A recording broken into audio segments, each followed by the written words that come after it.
Namaste, good morning, good evening to all the sisters and brothers. But before we go to the meditation, guided meditation session proper, just few words, or rather few words to share about this subject. Because although I know that most of you or all of you are already familiar with meditation, and many of you most likely be the practitioners of meditation, I am not an authority on this subject, as no one can be, because it is a very general yet individualistic subject. But as you know, meditation has become such a popular word, but at the same time, commercialized term, that it has become like a jungle, a forest, and a newcomer is looking for the path in that jungle, gets confused, get distracted, or lured by one of the business houses by paying hefty fees, only to find later that it was not worth it. And this happens because the word meditation has been used to express different things, and different people may have different understanding of it.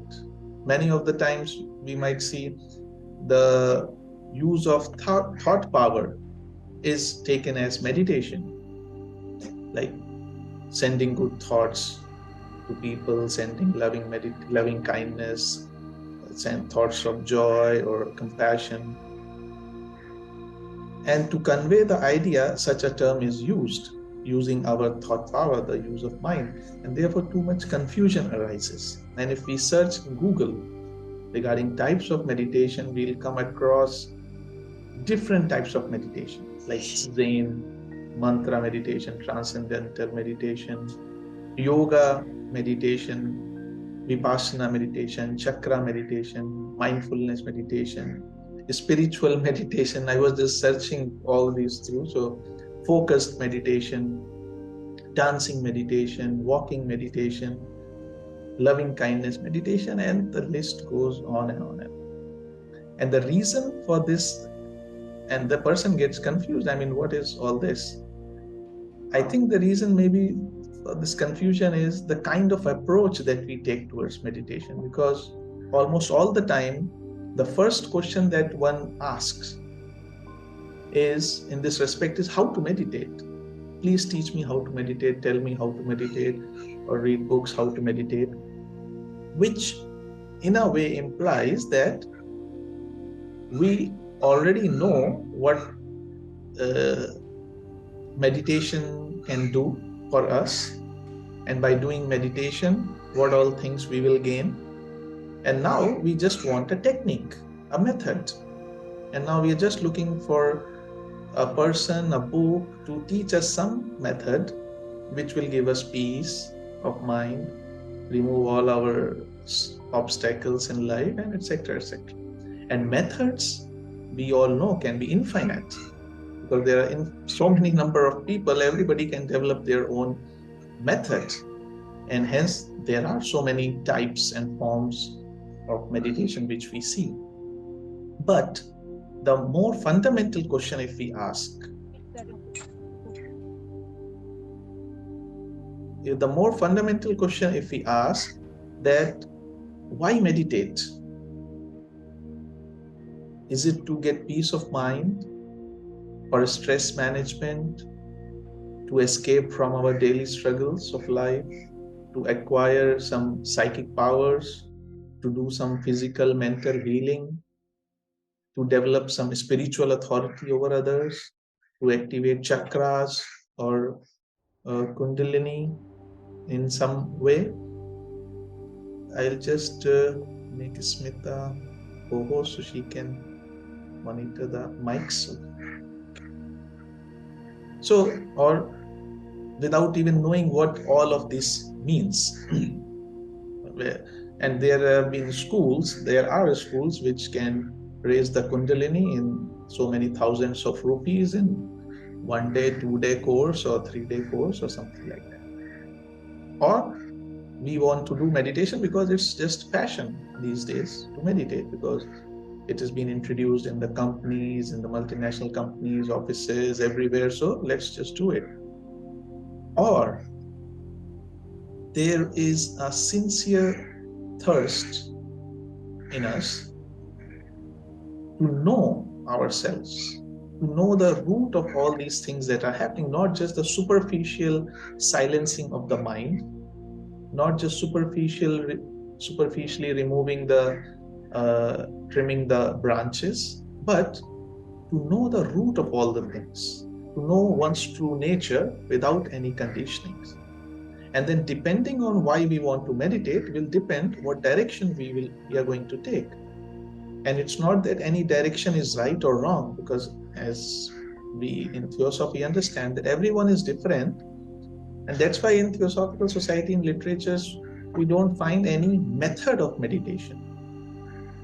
There are many recommendations or many suggestions to observe breath, to be aware of our action, emotions, and thoughts. But it's not like a method or a technique that one should do or one must do. So at whatever level or whatever understanding of the person is, they may take the lead, and whatever the consequences are, they will realize or correct themselves. There is also a diagram of meditation by HPP. But as far as I understand, more than meditation, that diagram is actually preparation for meditation. So, because meditation for somebody can be an act that we do morning, evening, afternoon, a method or technique, and life goes on. Or meditation can be a state of being in which we see the things clearly, not quoting J. Krishnamurti, not quoting Ashtavak, but they are using the simple words. Just, everybody wants to see the truth. That's the basic human instinct, that we want the truth. I mean, we don't want a liar to be our friend. Although we may lie to people for different reasons, but we want others to tell us the truth because we want to know the truth. So simple human instinct to know the truth. And that's why all these people, they say how to see the truth, because there are so many barriers. So that process of removing those barriers has taken a word meditation, and the word meditation, it comes from Latin word meditare in 16th century, implying contemplation, observation, even to ponder and to heal.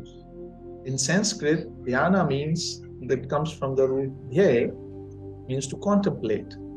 And the root of that dhya is the word dhi, which implies buddhi or pragya, or faculty of direct perception. Not the mind, but something beyond mind, or when the mind is enlightened with the light of buddhi, then the mind actually, as a vehicle or as a means, as a tool, can see the things directly, which is called pratyaksh gyan, is called pragyan, direct perception. And that's from there the term developed into the variant dhya and then dhyana or meditation. And also a more common meaning of the word dhyana is attention. Like when we tell people, pay attention, dhyan do, give your attention to something. But mostly that attention, if the thing is of our interest, we, without any prompt from outside, our attention is 100%. But when that attention, when the thing is not of our interest, then that attention is not 100%, which is why all these times we are recommended to remove the distractions. Also, there is, just like we did the prayer in the beginning, O hidden light, O hidden light, O hidden love. Similarly, the word contemplate there are sutras or aphorisms which are the thoughts for meditation that at least we begin to concentrate first and give paying attention to something and removing our attention from other places to mahavakyas, let's say aham brahmasmi tattvamasi ayam atma brahman pragyanam brahman, or oh hidden life, something like that.